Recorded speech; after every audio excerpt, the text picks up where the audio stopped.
Surely you can't be serious. I am serious. And don't call me Shirley. Silent breed is people! One morning, I shot an elephant in my pajamas. How he got in my pajamas, I don't know. They call me Mr. Tibbs. E.T. phone home. That is such a great intro. I literally just watched E.T. this last weekend with my wife, who had to go ahead and trip down memory lane. Sliding in under the tag just in time, he's Senator Aric Putnam. Senator, how are you today? I'm doing okay, my friend. Sorry, I'm just getting here as I could. There's a whole bunch of new rules here and a bunch of new locked doors and a whole bunch I want to talk about them, but I got to give you some cred. So I get a text, email, whatever it was last night as I'm driving to the Lowe's in Owatonna, by the way. David, great kid.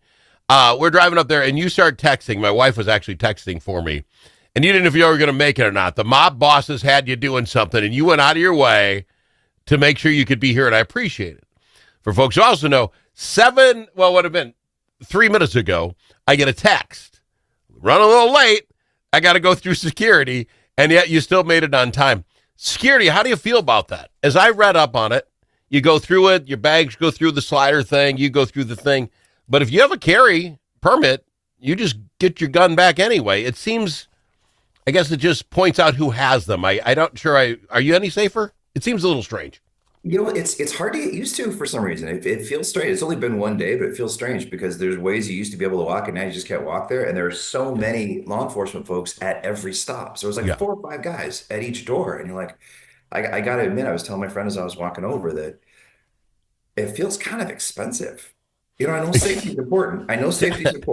But you know I'm cheap, right? I'm a cheap dude. So like, I'm sure it serves a good purpose. I think it's important, but at the same time, I'm just getting used to it, I guess. Maybe that's it. Plus, I'm a crabby old man. Well, it just makes you think, right? It's kind of like getting on the plane while you're taking off your shoes. Remember, some guy tried to blow up a plane with a shoe bomber or whatever, and you just got to relive it, and that's part of it. Now, that is an upside, but I want to talk about that. We didn't see much about the Melissa Hortman tribute. I guess maybe that was just between you all up there because I haven't seen video of it on the X or anything. What was the tribute, if you can tell us what you can tell us about? How was that? Yeah, sure. So we, I think it was generally pretty well done. And I do mean to sound a little bit surprised, but it was generally pretty well done. Was it a video thing? What was it? Give us an idea. No, we all went together into the House chamber. So the Senate went in there with the constitutional officers and we sat in the House chamber and, what I was grateful for is that it was choreographed and intentional, because if people just got up and told their stories, it was going to be probably a little bit much. And people need that space to do that, but I don't want to have to sit there and have all that happen, right? So instead, we had this resolution, and individual members just read sentences from the resolution, and then our mutual friend John Hoffman got to read the final one, which I thought was pretty cool. Yeah, there were 4 big speeches. So it was Governor Walz, Speaker Demuth, Leader Stevenson, and Leader Murphy. Oh, okay. All gave speeches, and they were of varying degrees of good. But they all kind of did what they were supposed to do. So it was decent. I'm gonna say it was decent. That's cool, because the thing that I have seen, and there's a lot of it on the X and on Facebook, and it's because I followed, I was going to say John Senator Hoffman. This you'll appreciate this. I don't know if he will. His triumphant going up the staircase moment, going in there. I know what it reminded me of. At like one of the end of Star Wars, where they're going to get their ribbon and the big Ewok guy, and they're all. That's what it seemed like me. It's like, that is so cool. Then he gave a speech, which was really cool too. Was it as cool as it seemed, or was it just me being, wow, put a big thing around his neck and he saved the planet and the empire's gone? I love that. I'm going to tell him you called him a Wookiee. It's got to be pretty funny. It was, I'm just going to personally call him Chewbacca. I'm not allowed to know why. That's it. I'm just going to call him Chewie from now on. You know what I'm saying, though? And I don't know at the end of which one it was, but the 4 of them are all walking up the big stair to get the, they saved the world thing. And that's, I'm sorry, I should not. I got to think things out first. Chewie got the same medal as the 2 dudes did. I hope there was equality in the awards. But I don't know. Yeah, me neither. Okay, that was so No, wrong. and so to Okay, your point, it actually did feel that way, and it did feel pretty cool. And it was nice that's when John great. started talking about how he never thought he'd ever walk up those stairs again. Like Yeah. that was actually pretty cool. People can find that on the X. Look at it. It is an amazing little speech. Talks about his wife, his daughter, how without his daughter, some of you all might not be here, as well as it helped, stop all the melee. I was touched by the whole thing, and that's what it was. It was for that. Did you guys do anything else that day? Anything else get done yesterday? Not much. I had a bunch of meetings, but there wasn't anything like super official or public or anything along those lines. It All was right. actually fairly chill day, sort of. I mean, it was frantic for me, lots of stuff to do. And then we had the big chamber event last night, which was, what it was. So people were busy all day. That is the same all the time. I've been to it a couple times just because I got invited by somebody. You didn't invite me, but somebody invited me one time. And I enjoy all the smoozing ahead. Shaking hands, and then to sit here and have the same people say, you kind of know what they're going to say. It doesn't do much for me. That being said, there's a couple things out today that have teed me off, and I'd like your opinion. Yeah, bring on. Evidently, the city of Minneapolis, and we don't get to really judge their stuff, but they had their council meeting, and they're looking at cutting or not approving the liquor licenses for hotels that may have housed ICE guys. And I'm like, it's hard to run a business. Any business, it's hard. And to sit here and have you, whoever you are, tell me you're going to crush my business because you don't like the person I did the business. Something seems wrong here. You can hate ICE. I get it. You know what I'm saying? But this sounds wrong. And then the next one, the next story you read about Minneapolis again, they're looking to try to do a rent strike. A big mob on the city hall to get them to pass a moratorium that you can't kick people out who have had a problem now in the last 6 months. That if you own the building and you're not getting rent, you can't kick them out. And I'm sitting here going, Minneapolis, this is the same time a week ago you were asking for $10 or $20 million from the president because you're having a tough time, and you're willing to just boot people, hotels in your city. Your thoughts on this, sir? We're going to hold your liquor license back. Just close the business up. You want it to be it's going to be Detroit is what it's going to be. Sorry.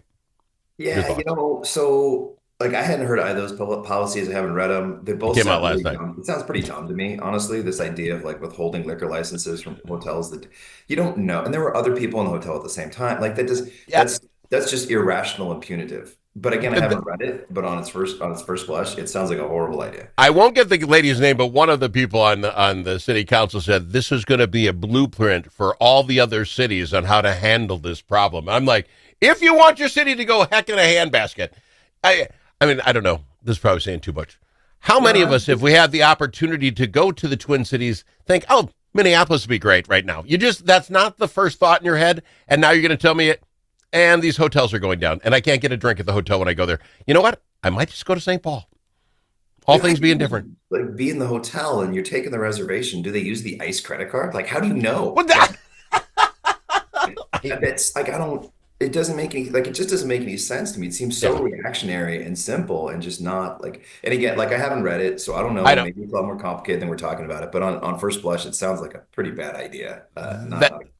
That's fair enough. Now I want to go to break early because the other thing that's got me just biting at the bit today, evidently, this according to the Star Trib, DHS actually sent out their audit report for that Optum group. The ones that the governor's paying a couple $1 million to take a look at. Evidently, it is absolutely redacted from top to bottom. And even both sides, this is when you know it's really bad. Both sides says, this is ridiculous. You can get no information out of this. I want to quote this for you, then I will go to break and we will discuss. The DHS, they could, according to the guy from the DHS, and I think it's Conley, it's redacted because it could jeopardize the state's ability to safeguard taxpayers from wrongdoers.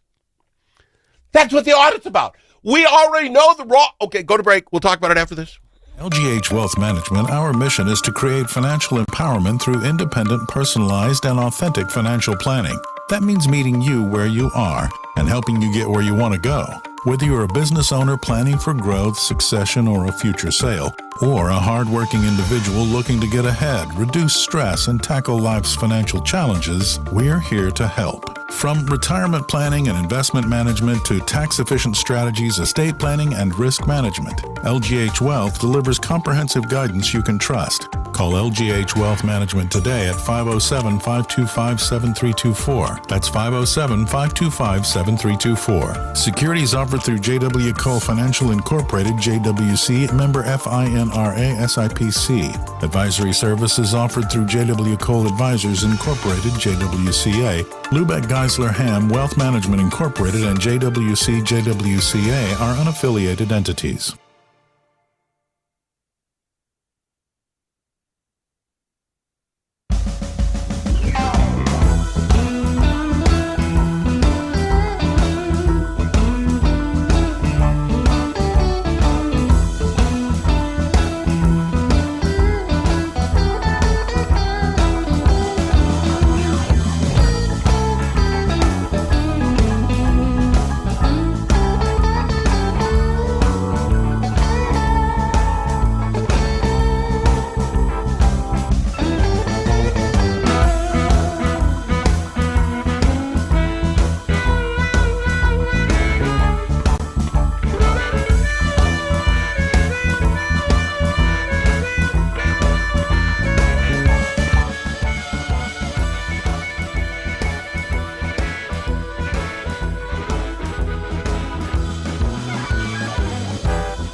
Amongst friends, the Al Travis Show. Nothing but talk. And I've got him, Senator Aric Putnam. I brought this up. Got to get the Star Tribune today. It says most of it is redacted.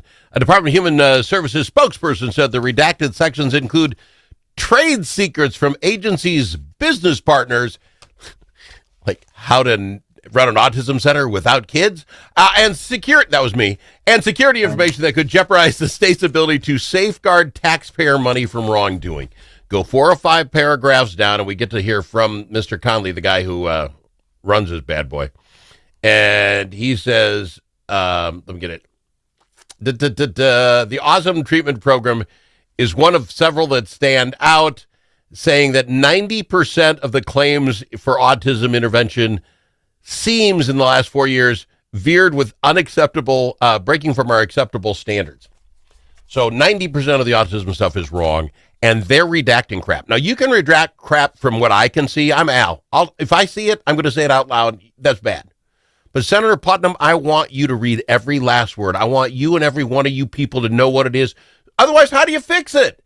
That's the craziest thing. We just paid $2 million to Optum to give us a blacked out white paper on, oh, by the way, we think 90% of crap is being stolen. Work this out for me. How does this work?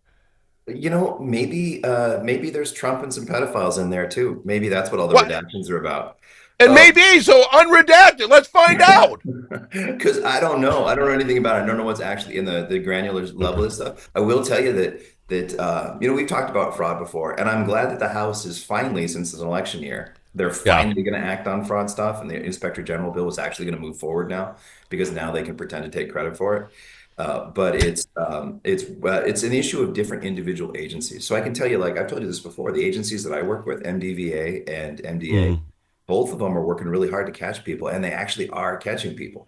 But DHS has this kind of like wall up around them, and it's not just in this report. There's a kind of like, we do things differently. Our information is more sensitive than yours, those kinds of things. And I'm not on the ground enough to know whether or not that's true. But they get to hide behind that. It's kind of like, some of the paperwork we filled out afterwards when you came asking us for the paperwork, that's just the way we do it here at DHS. Wrong. That's just, some things are just wrong. Here's the other thing I want you to look up, and I don't know it right off the top of my head, but if you, I know I saw it on Jeremy Munson's X or whatever. In the new IOG, Inspector General, IG, whatever that bill is, whatever you got, in Section 8, I'm almost sure it's Section 8, somebody has put in an interesting tag in there, and you can find out if it's true or not, but basically says they can do all this great stuff unless it would cost us money from the federal government. And it's like, I don't know why anyone would put that. Just look it up, take a look for me, and find out if it's true. If it is, we'll blow it up all over the place here. But if not, then I can forget about it. But it's stuff like that is driving me nuts, sir. So on your end, what gets done here this year now? You've got a feel for the folks in the room. We were going to talk gun control. You start with the Hoffman and Hortman day yesterday. I don't see anybody jumping off the bandwagon on that, as far as the sides go, because it's an election year. Right? You're not going to change your vote. I don't know if we get anything there. Fraud, this is a cluster. I don't know what you can get done. And, ICE, let's ban anybody who's rented a car to ICE or give them, liquor licenses or, I don't care. Let's just, what I'm saying? What are you going to get done? What can get done? I think everyone I'm talking to and myself too, we're thinking about getting non-controversial small things done and trying to do it as quickly as we can. So like, something that's really important to me, and you're in ag land, is the farmer lender mediation. We have 4 times as many farmer lender mediation meetings now than we did before because farmers can't pay their bills because, it's a horrible time to be in agriculture, probably as bad as it's been since the 80s. So the state helps people negotiate with their banks to deal with their bills. That's something that's too important for me not to get done. And it shouldn't be controversial. So that's like a small little thing. I'm going to. Well, how much is that? Because it all comes down to how much money is. If anything makes sense, it's all about the money then. Well, in this case, what's cool is the program itself, it has some other sources of funding, and it's going to sunset. So it's going to go away. People are going to use the money to do other stuff. So we got to reauthorize the program. But I also want to put some more money into it to get just one more person doing the work because there's so much of that work being done right now. And that's about 150 grand. And this is still hard for me to say right now. I'm being totally honest with you. It's really hard for me to say 150 grand isn't a lot of money. See, it's hard for me to say that, but it's true in the world that we're in right now. But it's hard for me to say that. No. Right now, 150 grand is spitting in the wind. I believe thoroughly that billions mean nothing to anybody anymore. When you're going to do a bonding this year, right? And we always argued for years, will it be more than $1 billion like those darn Democrats want? Or will it be less because we conservatives want to save our money? $1 billion was the platform, right? This is where we always argued. I don't think anybody in Minnesota cares. I think we really learned $1 billion means nothing. We argued whether Trump was right with $1 billion. Star Trib said it wasn't going to be anywhere close to $1 billion. Now we're talking $9 billion. This guy Conley from the Department of Human Services is told by Optum, you'd save $1 billion if you just followed our rules. And it's billions mean nothing. Go spend your $150K. Yeah, no. I'm sorry. I hate to say that. It doesn't matter anymore. We're talking numbers no one understands. What is a $38 trillion debt? Ask your kid. I don't have a clue, Dad. It's just a bigger credit card. I have no idea. Go get what you want. The other thing I really want to do is I want to make sure we spend money on things that help us save money. That's the other thing. Thank you. That's that OIG thing. I mean, I don't know if you talk to anyone who works in human services in your county, but they're basically doing all their paperwork on an abacus. So like it's Oregon Trail. Like they've got like an Atari. They're doing Space Invaders because Pong. It's Pong. It's software from 1989. It's an MS-DOS platform. They're still using that. And I'm going to say shame on your team. Might as well, but we're never in charge of anything. Shame on your team that we haven't upgraded as we went. Because a lot of this is, why can't they all talk to each other? Why does the Department of Human Services not talk to the transportation? None of the computers work together. Great. Let's do this. Let's save the $1 billion by following our own rules next year and put it into computers. And by the way, if you're going to do that, can you let me know? I'm going to join that computer company and be their sales guy. I'll sell them to you. I want to cut. I got to fly. I'm out of time. I thank you for flying in here and doing all you did to be on the show with us today. I appreciate you. Great to see you, my friend. I'll see you next week. Senator Aric Putnam on the Al Travis Show. When the stakes are high at the Minnesota Capitol,